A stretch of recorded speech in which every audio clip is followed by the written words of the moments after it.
good morning guys. Today I'm gonna make mozzarella cheese wrapped with bacon in a skewer. Okay, so it's like this.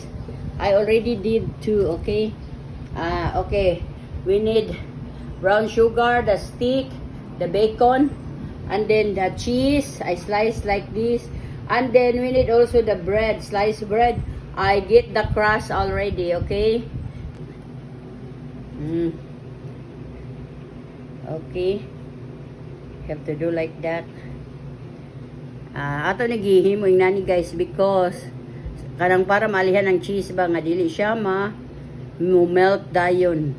Okay, ya dayon imo dayon i-wrap sa bacon guys. Okay, imo i-wrap sa bacon. So imo sugdon diri guys like that kay para ang cheese makaberan sa bacon. Dili dayon mo melt hangdo dili maluto ang bacon. Okay.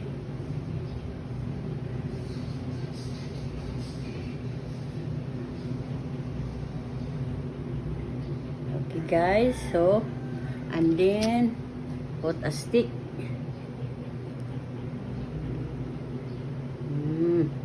And then, i-dredge nimo sa brown sugar, guys. Pwede man po, optional naman, pwede. Hindi nimo i-dredge sa brown sugar, pero in my taste, it's more delicious. Like this.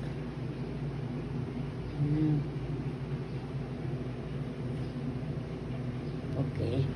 And then,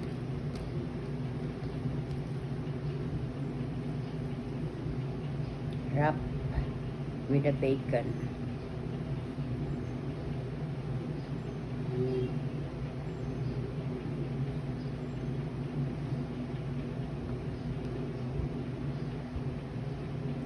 Wrap with the bacon.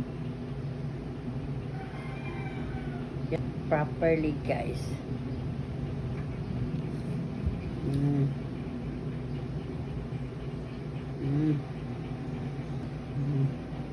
Dredge nimo sa brown sugar, guys. Okay. Finish if the bacon is gone, okay? Because we need bacon.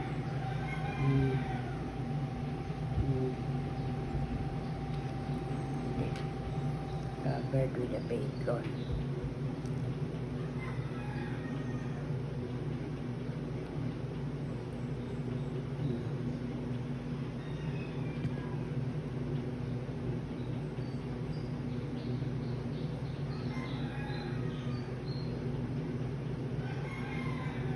Okay, we're gonna adjust a little of the bacon, guys, because that bacon is not so much. Okay. Okay.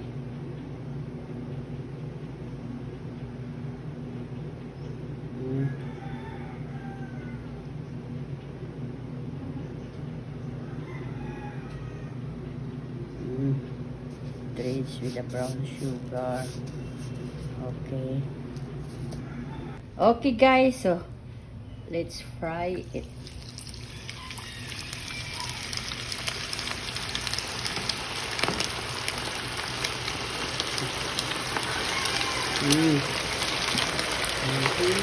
So that's our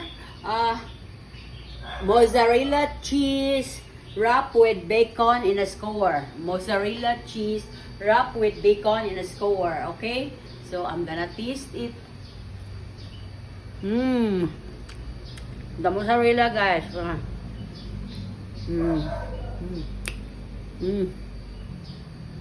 Very yummy, guys.